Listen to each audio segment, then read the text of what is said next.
All right, today we're going to grab the steering wheel of our C programs. We're moving past just writing simple, straight-line instructions.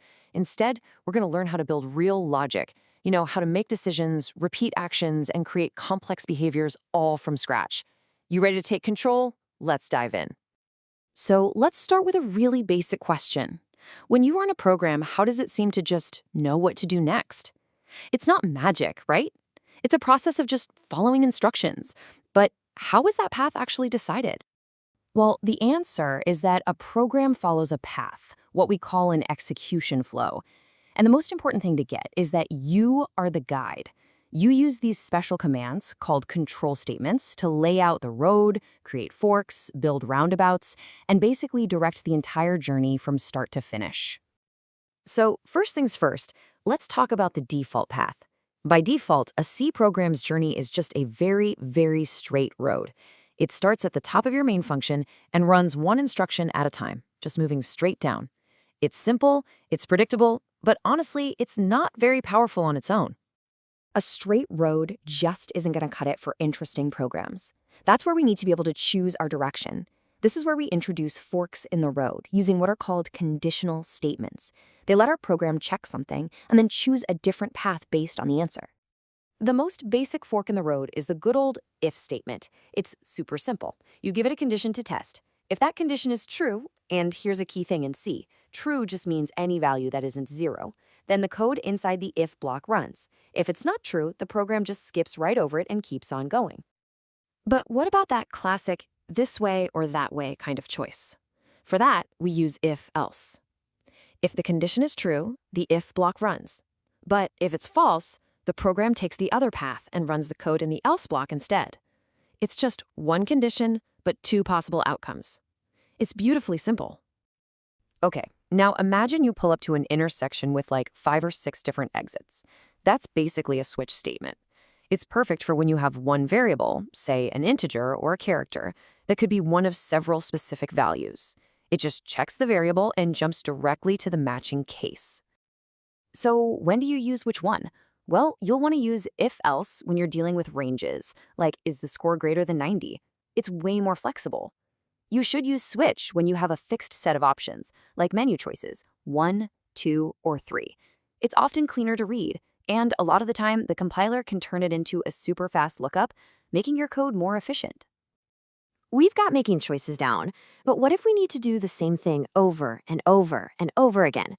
This brings us to the idea of repeating the journey. We definitely don't want to copy and paste the same code 100 times. Instead, we create a loop, which tells the program to travel the same path multiple times until we tell it to stop. Now, the real workhorse of repetition is the for loop. I know, it might look a little intimidating at first, but it's really just a well-planned trip in 3 parts, all on one line. First, the initialization happens one time, right at the start, to set your starting point.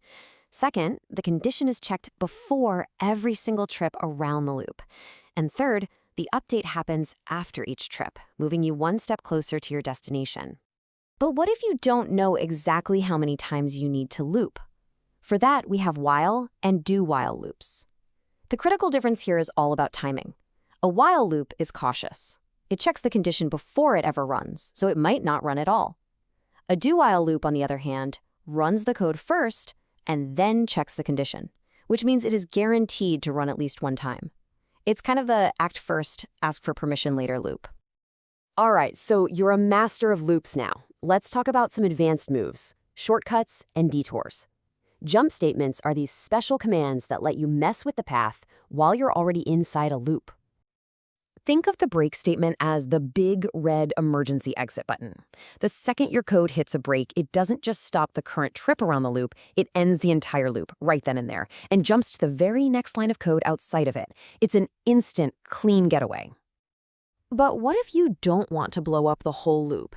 What if you just want to skip the rest of the current trip? That's exactly what continue is for. It basically tells the program, you know what, I'm done with this one. Skip everything else and jump straight back to the top for the next round.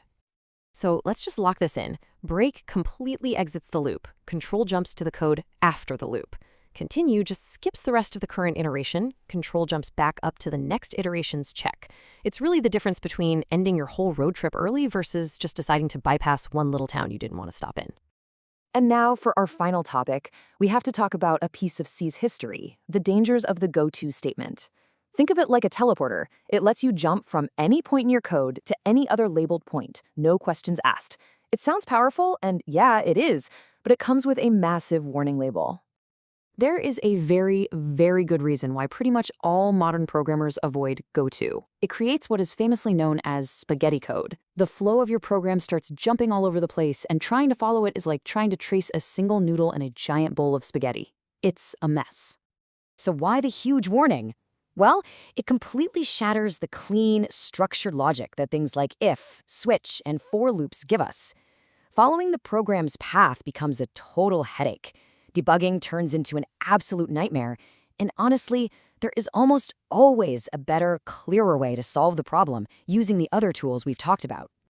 So the main takeaway here is simple. It's good to know goto exists. You might see it in some really old code or some super specialized low-level stuff, but in modern C programming, the rule is simple.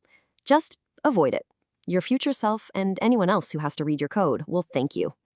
You know, at the end of the day, all of these tools, from the simple if statement to the for loop, and even the careful use of break and continue, they all serve one main goal. They're all designed to help you create logic that follows clean, predictable, and understandable paths. Good code isn't just for the computer, it's for the humans who have to read it later. So we've basically given you the map, the compass, and the keys to the car. You now have the tools to direct the flow of any C program you want, to guide it down any path, and to make it repeat any journey. The only question left is, what powerful logic are you going to build with it?